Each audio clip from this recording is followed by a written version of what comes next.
Greetings and welcome back to Phasmophobia.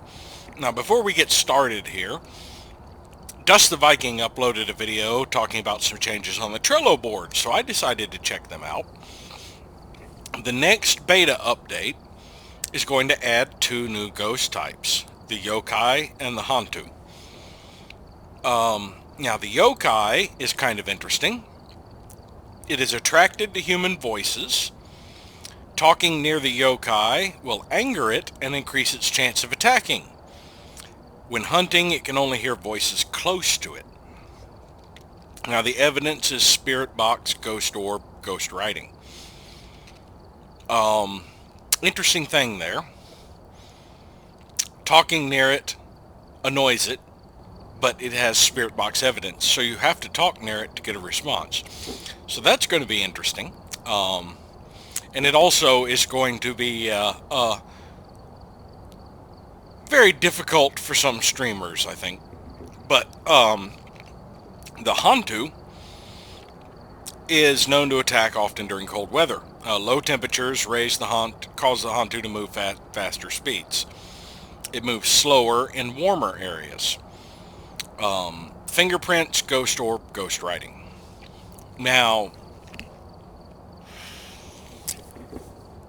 one thing about this, the only thing that really will make the area warmer or colder is whether or not the breaker's on. If the breaker's on, the house tends to warm up. If the breaker's off, the house tends to cool down. Now, most of the time, unless you have a djinn, you are going to want to keep the breaker on. And this evidence, these two right here, are shared with the poltergeist. As a matter of fact, if you got these two before, the only ghost possible was a poltergeist. Whereas, if you look back at the yokai, which had spirit box, ghost orb, ghost writing, if you hadn't found the ghost orb yet, this one could be confused with a djinn, because I believe djinn is spirit box, ghost writing, EMF 5. So yeah, I probably would have put these on the hantu, but then you wouldn't have the thing about having the spirit box and annoying the thing with voices. So yeah, I don't know. I just don't think this one's going to get confused with a djinn very often. Ghost writing is the only thing it shares with the djinn.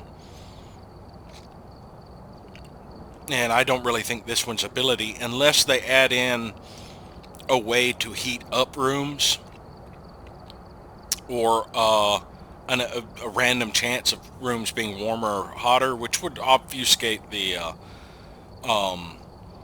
thermometer's use even more. I really don't see this coming into play too often.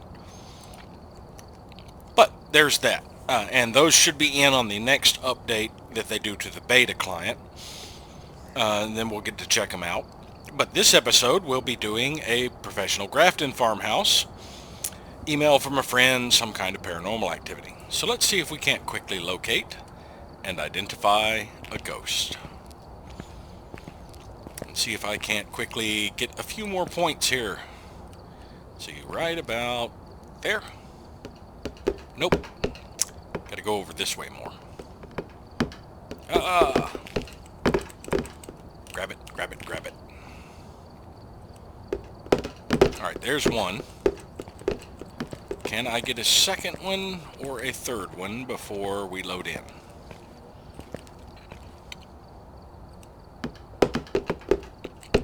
Well, that was all around the net there. Don't even actually have a net. Okay, we're about to load in, so that's it.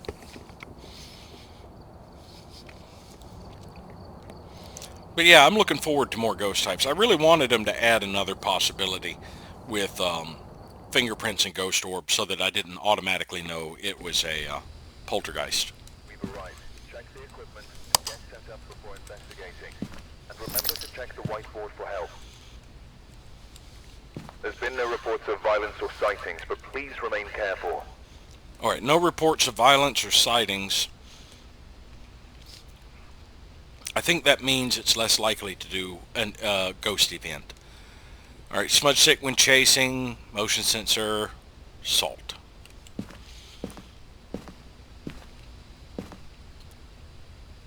Alright, breaker's all the way back there. Let's get that and a photo camera.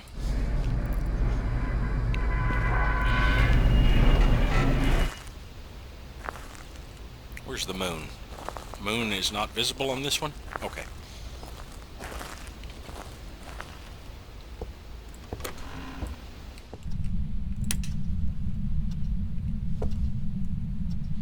So it's back this way, I think.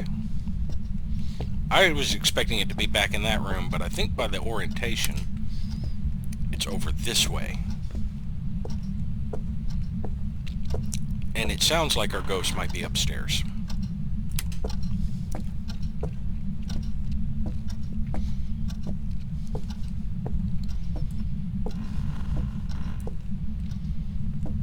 Yes, I was right. It is in here.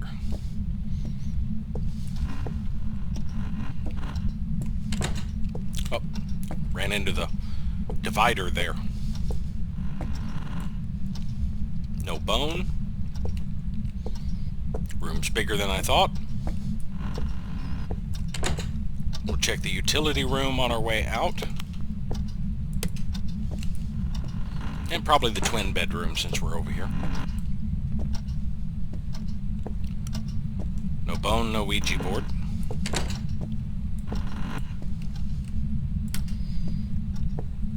And for some reason this house feels darker than normal.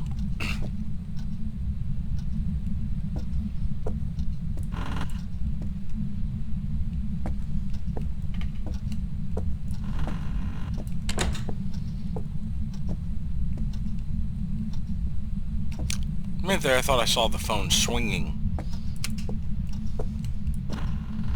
But no, it was fixed. Alright, pop in the kitchen over here to see if there is a bone.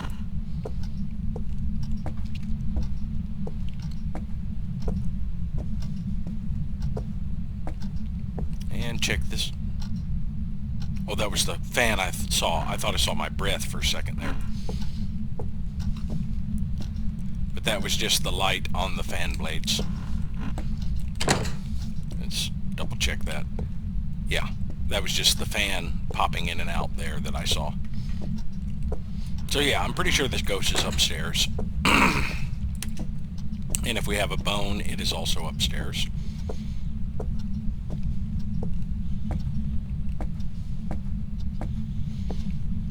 So let's go up and say hi.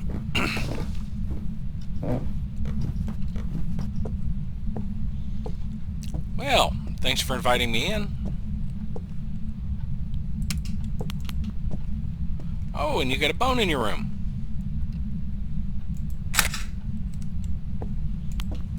Can you give us a sign?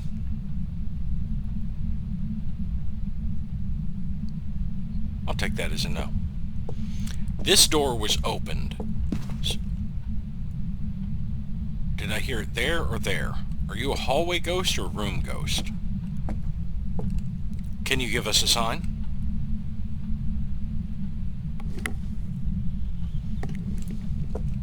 Okay.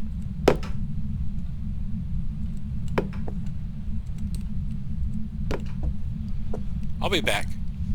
Don't go anywhere.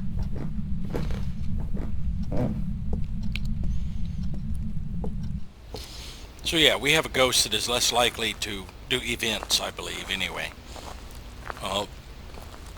I'm probably down about 10 to 15 points of sanity. Ooh, I'm down 20. That was more than I was expecting. I'm going to take that, because I want to see if there are fingerprints on the door. I know it has interacted with that door.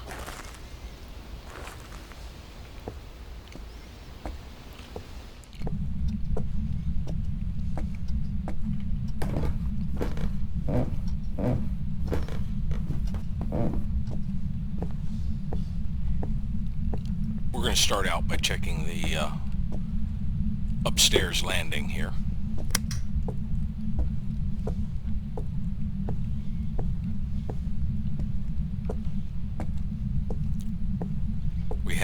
handprint on the door. We have a handprint on the windows.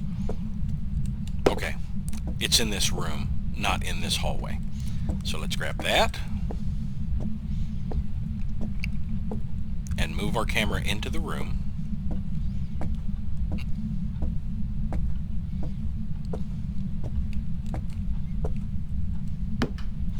And take some photos. I believe there were fingerprints on both windows, but I'm going to get one window and the door.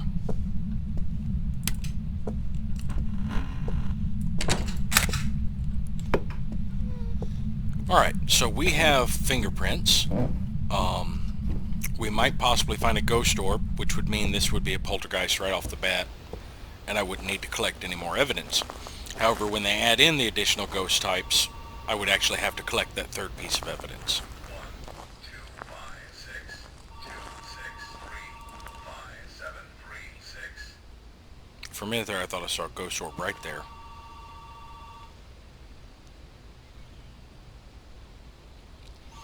Alright, I'll try another angle. And I will also take in more evidence gathering. Let's take in the book and the spirit box. And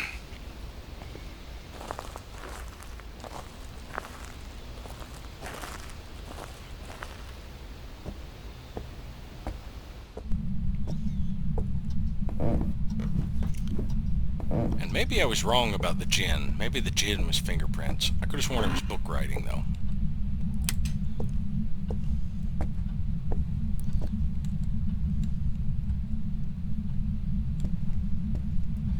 So let's relocate this to the other side.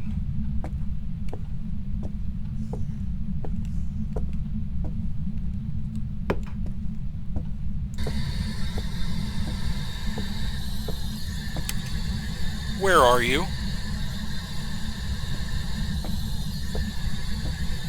How old are you? Where are you? Alright. Not getting a response right now. But we can go check our other camera angle. And then we'll come in with smudge sticks, I believe, since we're getting close to the hunt threshold. We were around 75. That trip should push us under 70.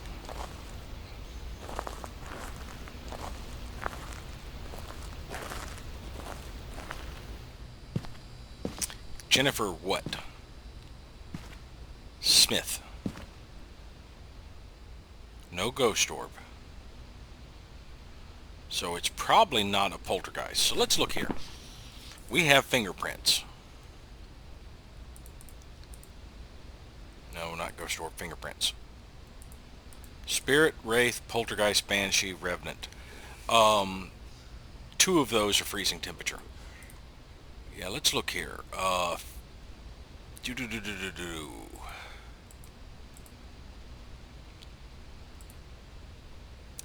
Yeah, Revenant is ghost writing and fingerprints and EMF 5. That's a distinct possibility. Okay, no, Jinn was ghost orb, spirit box, and EMF 5.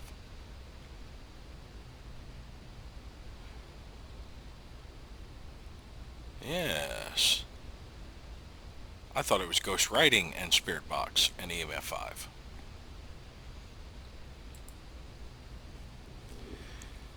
Right, and of course the poltergeist.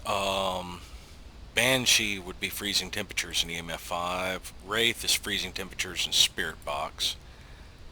Spirit box and ghost writing for the spirit. So spirit is another distinct possibility for us at this point.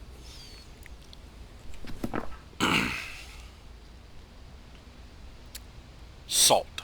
Motion sensor. Okay. I can make one more trip in before I really need the smudge sticks with me. And even then, I really don't like this place for hiding. It's too big and open.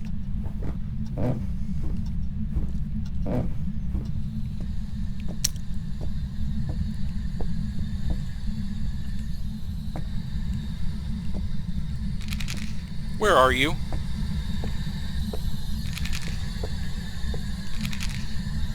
We have ghost writing. That rules out spirit box, possibly.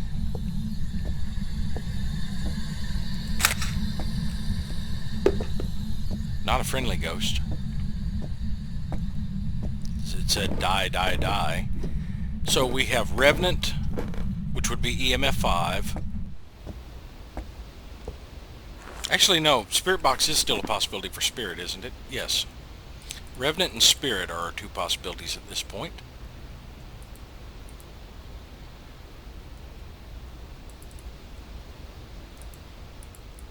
Yep.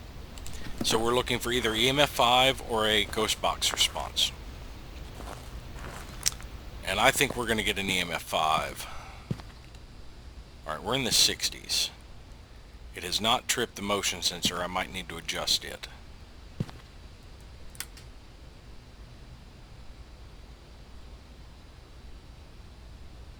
But I'm not sure where I'd want to put it. But it did walk through the salt. Alright, let's go ahead and grab a smudge and a lighter. Go back in here, move the motion sensor and the EMF reader into the room at least to see if we can't get a read.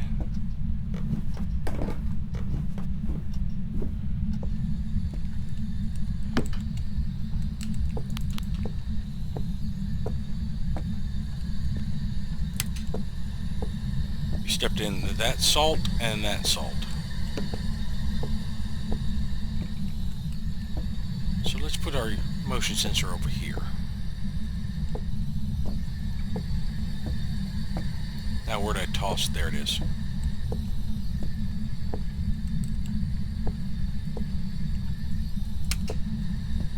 How old are you? Where are you? How old are you? Yeah, I'm pretty sure we've got a Revenant.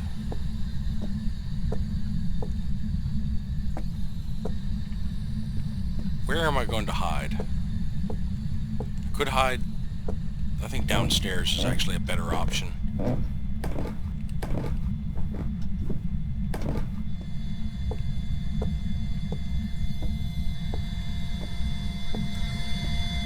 We got our EMF 5. That was quite kind of it.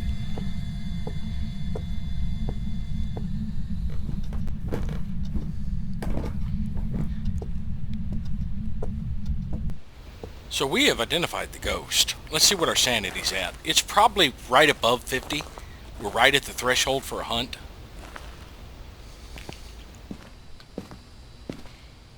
It's actually a little bit higher than I was expecting. But we got our EMF 5. So we do have a Revenant. Now, I need it to spot me, and then I need to find a place to hide. Now, upstairs, not really good places to hide. I mean, I could try and hide it behind the bed, but if it comes into the room, it's going to go around the bed. There are places in there I could try to hide, but that's where it's going to be coming from. I think my best bet is actually this room with the breaker. I don't think it's very likely it's going to come in there. And there's also the divider right here, so I could hide behind the divider if it came into this room and went to that bathroom. Utility room's a little too open. This room is a little too open, and this room is a little too open. I could hide back here, but that's a spot that it may end up checking. So yeah, this is a bad place actually for hiding because of how open most of these rooms are, even now with furniture being able to block it. So this is going to be a hard one to get and survive. But let's give it a shot. Now I need it to spot me and then go past me. Or before I can, because I have to bounce it with the smudge.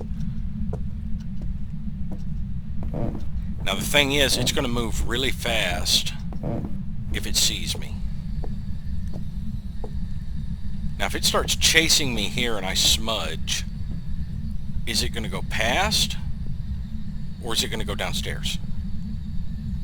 I don't know.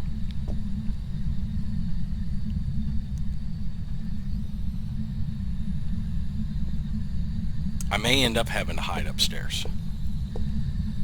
And maybe it'd probably be best to hide in the room, that room right there behind like the alcove. Well, if I stand over here, it's going to head this way first. But yeah, you see, this room's bad for hiding. The bathroom is also bad for hiding. This is not a good house for hiding. This was a good house for kiting back when you could, because you had the kitchen, you had the dining room, and you could always just go from dining room to kitchen to living room back around that big area, unless you were dealing with a revenant. Revenant was the one ghost you could not kite. So yeah, this is just a bad house for a revenant. It's going to hunt eventually. It'll hunt faster if I'm in the dark. I can extend the time it killed the breaker by being far away from it when it starts and then bouncing it. Now he's going to move really fast the farther away I am. No, that's the gin. Sorry.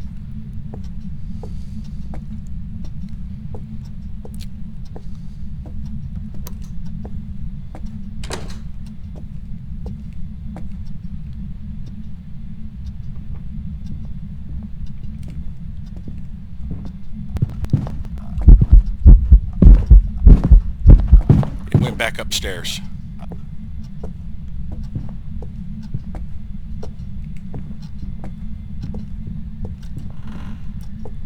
This was a bad idea. I should not have gone into this room.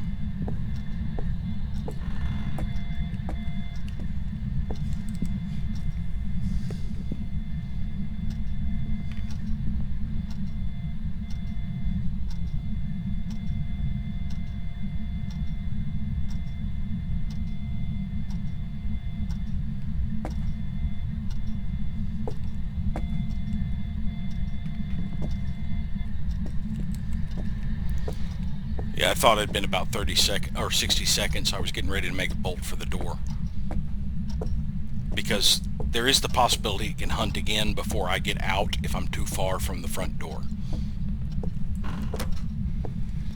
But there, we managed to get the last objective. It actually did bounce. It turned right back around and went right back upstairs. I haven't actually deflected them too often to understand the mechanics, but we ended up getting all of them. Alrighty. So, I'm going to say 235 is what our payout's going to be. I think we'd maxed out photos, and we did find the bone.